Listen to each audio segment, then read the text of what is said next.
नमस्कार दोस्तों, मैं अमित विशेष एक बार फिर आपके सामने हूं। आज का दिन ये बहुत महत्वपूर्ण दिन रहा। अमेरिका, कनाडा और राहुल गांधी के हिसाब से देखें तब भी ये बहुत महत्वपूर्ण दिन था। भारत के प्रधानमंत्री मोदी को गुयाना और बारबाडोस में दो ऐसे देश हैं जिन्होंने रिसेंटली आज अपना सर्वोच्च पुरस्कार दिया है, सम्मान दिया है प्रधानमंत्री मोदी को। दुनिया भर के 19 देश हो गए हैं जिन्होंने भारत के प्रधानमंत्री को सम्मानित किया है, सर्वोच्च पुरस्कार, सर्वोच्च सम्मान अपने देश का दिया है। दुनिया भर के 14 देश ऐसे हैं जिनकी संसद को प्रधानमंत्री मोदी ने संबोधित किया है। कुल मिलाकर के देखा जाए तो प्रधानमंत्री मोदी इस समय दुनिया के सबसे ज्यादा सम्मानित और आदरणीय प्रधानमंत्री बनते जा रहे हैं, नेता बनते जा रहे हैं। खास करके जो अफ्रीका है, अफ्रीका कॉन्टिनेंट यानी महाद्वीप, जो अफ्रीका है विश्व का दूसरा सबसे बड़ा महाद्वीप है, ये पहला एशिया है, उसमें भारत की एंट्री से चारों तरफ खलबली है। खलबली अमेरिका में भी है, खलबली चाइना में भी है, खलबली भारत में भी है। कनाडा ने आरोप लगा दिया, आज कनाडा का आरोप भी आ गया है जिसमें उन्होंने कहा कि भारत के प्रधानमंत्री को निज्जर की हत्या के बारे में पता था, बल्कि अमित शाह साहब को भी पता था। अब ये उस समय आया है जब अक्टूबर 2025 में कनाडा में चुनाव होने हैं और कनाडा के जो ट्रूडो हैं, इनकी हालत और इनकी पार्टी की हालत बहुत खस्ता है वहां पर। अमेरिका ने गौतम अडानी के ऊपर आरोप लगाया कि 2200 करोड़ रुपए कि इन्होंने घपला किया है, इन्होंने रिश्वत दी है। अमेरिका की कंपनी नहीं है ये, अडानी भारत की कंपनी को लीड कर रहे हैं, लेकिन अमेरिका से इन्वेस्टर्स का पैसा आया हुआ है। अमेरिका ने आरोप लगाया, उनकी अदालत में जो आरोप पत्र दाखिल किया गया है उसके अनुसार 5 राज्यों में अडानी ग्रुप की रिश्वत चली। आंध्र प्रदेश समेत 5 राज्य हैं और ये सारे 5 राज्य ज्यादातर कांग्रेस या इनके सदस्य संगठनों द्वारा संचालित राज्य थे 2022 में, जिस समय का आरोप अडानी पे लग रहा है। अमेरिका ने वारंट जारी किया है अडानी के खिलाफ, गौतम अडानी और इनके भतीजे के खिलाफ। अब देखना यह है, आप ध्यान दीजिए, अगर समय जैसे ही अमेरिका में कुछ हुआ, आरोप लगे, यहां राहुल गांधी की प्रेस कॉन्फ्रेंस हुई, उधर ट्रूडो को G20 में प्रधानमंत्री मोदी ने दरकिनार कर दिया, इग्नोर भी कर दिया। उसका रिजल्ट क्या निकला कि ट्रूडो के मंत्रिमंडल ने, उनकी सरकार ने निज्जर मामले पर मोदी को बेइज्जत करने के लिए, नीचा दिखाने के लिए एक बहुत अभद्दा, जिसे बोलते हैं अभद्र, आरोप लगा दिया बिना किसी प्रूफ के। अब हालत दोनों तरफ ऐसी हो गई है। अमेरिका में जो बाइडेन की हालत बहुत पतली है, लेकिन उनको इस समय पर्सनल इंटरेस्ट क्या हो गया कि जितने भी लोग जो ट्रंप का सहयोग कर रहे हैं या ट्रंप के जीतने पे खुशियां मना रहे हैं, उन सबको कहीं ना कहीं वो तंग करना या उन सबको कहीं ना कहीं नुकसान पहुंचाना, ये उनका ध्येय बन गया है।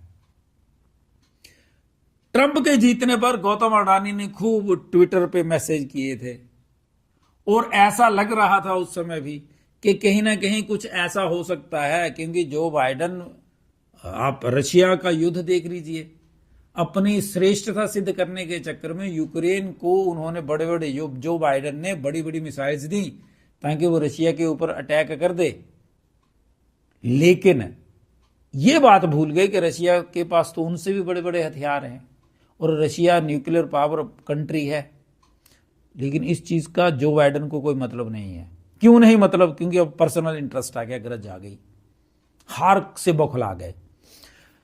कनाडा, वहां पे हार निश्चित मानी जा रही है ट्रूडो की। कारण क्या हो गया? क्योंकि वहां पर कनाडा में कभी भी हिंदू लोग इकट्ठे नहीं हुए थे। खालिस्तानी संगठनों ने मंदिर पे आक्रमण किया तो वहां पर ज्यादातर हिंदू इकट्ठे हो गए और उन्होंने विरोध प्रदर्शन किया, बहुत बड़ी रैली निकाली कनाडा में। ट्रूडो सरकार बैकफुट पे है। ट्रूडो सरकार इस समय, यानी 1 साल बाद जब चुनाव होने वाले हैं कनाडा में उनको पता चल रहा है कि हम लोग सत्ता में नहीं आएंगे। और उसका मुख्य कारण क्या हो गया? हिंदू संगठन जिनको उन्होंने मोदी का सपोर्टर पाया है। अब नरेंद्र मोदी की सबसे बड़ी खासियत क्या है कि ये सब देशों के, बड़े देशों के साथ तो इनका समझौता और इनकी बड़ी बड़ी मीटिंग्स और इनकी बातें और इनके बिजनेस चल रहे हैं, लेकिन ये अफ्रीका को भी लेकर के साथ चल रहे हैं। G20 में इन्होंने अफ्रीका महाद्वीप था, इसकी एंट्री करवा दी। और अब वो जो देश हैं वो सम्मान भरी नजरों से भारत को देख रहे हैं। चाइना का मैंने पिछले वीडियो में भी बताया था कि चाइना ने जो वहां पे चाल चली थी, अब वो लोग जो अफ्रीका के देश हैं उनको समझ आ रहा है और वो उसके खिलाफ खड़े हो रहे हैं। भारत का निस्वार्थ भाव से, सेवा भाव से काम करना वो भी उनको पता चल रहा है। अब आज भी प्रधानमंत्री ने उनसे प्रार्थना करी है, आप सबको इनवाइट करा है, गुयाना और बारबाडोस के लोगों को, कि आपके बच्चे अगर भारत में पढ़ना चाहें तो हमारे यहाँ एजुकेशन सिस्टम बड़ा अच्छा है। हमारे यहाँ नौकरी से संबंधित रेडी टू जॉब कोर्सेज हैं, आप अपने बच्चों को यहाँ क्वालिटी एजुकेशन के लिए भेजें, सस्ती भी है और क्वालिटी वाइज अच्छी है। तो एक तरह से भारत इंफ्रास्ट्रक्चर में भी वहां इन्वेस्ट कर रहा है। लेकिन नुकसान किसको है? नुकसान जिनको है वो ये नहीं देख पाते कि वो जो विरोध करते हैं तो किसका हो रहा है, भारत का हो रहा है या मोदी का हो रहा है। मैंने राहुल गांधी का बयान सुना और मुझे दुख हुआ इस चीज का, एक तो टाइमिंग का, दूसरा उनके शब्दों का।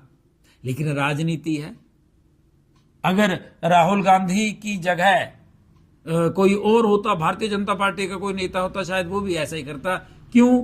क्योंकि लगभग ज्यादातर राजनीतिक दलों की बातें और शब्द पूरी दुनिया में एक जैसे ही हैं। कहीं भी देख लो, अब तो ये ग्लोबल विलेज बन गया हमारा पूरी दुनिया।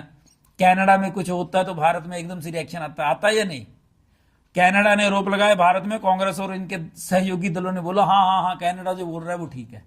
अब अमेरिका में अडानी के ऊपर जब एलिगेशंस लगे तो बोल रहे हाँ हाँ हाँ हाँ ये सब ठीक है। लेकिन आपको समझना होगा, इस समय भारत रिन्यूएबल एनर्जी में, सोलर एनर्जी में इस समय सबसे बड़ा जो हमारे यहाँ प्लांट लगा है भारत में, हाँ उस प्लांट हो सकता है नुकसान भी है, पर्यावरण को नुकसान है, सब चीजें हैं, लेकिन ये प्लांट सब जगह ही लग रहे हैं ना। उसका कोई ऑप्शन, उसका कोई सोल्यूशन तो है, तो उसको यूज करेंगे। लेकिन वर्तमान में तो सबसे बड़े प्लांट भारत में लगे और ये एक चैलेंज है पूरी दुनिया के लिए, क्योंकि भारत इसका महत्वपूर्ण रोल प्ले कर रहा है। और रिन्यूएबल एनर्जी का मतलब ये हो गया कि भारत अब आने वाले दिनों में बिजली बेच पाएगा विदेशियों को, अपने यहां तो यूज करेंगे, ये दूसरे देशों को भी सप्लाई कर पाएगा, वहां से भी सोर्स ऑफ इनकम बनेगा। बहुत लंबा प्रोसेस है, बहुत ज्यादा गहन पढ़ाई और समझ की जरूरत पड़ेगी इस विषय के ऊपर। लेकिन हां ये एक सच है कि भारत में रिश्वत तो चलती है। पटवारी को सैलरी मिलती है, लेकिन पटवारी 100, 200, 500 रुपया ले लेता है, तहसीलदार भी लेता है, नीचे से ऊपर तक सबको पैसा जा रहा है, हर जगह ही जा रहा है। और ये बहुत दुखद है। इस चीज का दुष्परिणाम देखो ना, रिश्वत चली जाती है, बड़े बड़े ओहदों पे बैठे लोग पैसा खाते चले जाते हैं, स्कूलों में बच्चे अध्यापकों के लिए तरस जाते हैं। स्कूलों में बच्चे खेलों को सीखने के लिए जो टेक्नोलॉजी है उसके लिए तरस जाते हैं साधारण बच्चे। और इस तरफ भी ध्यान देने की जरूरत रहेगी। लेकिन हाँ, ये जो इस समय पूरे विश्व का जो दृश्य पटल है, इसके ऊपर सबको बड़ी नजर रखनी है। मैं आपके सामने आता रहूंगा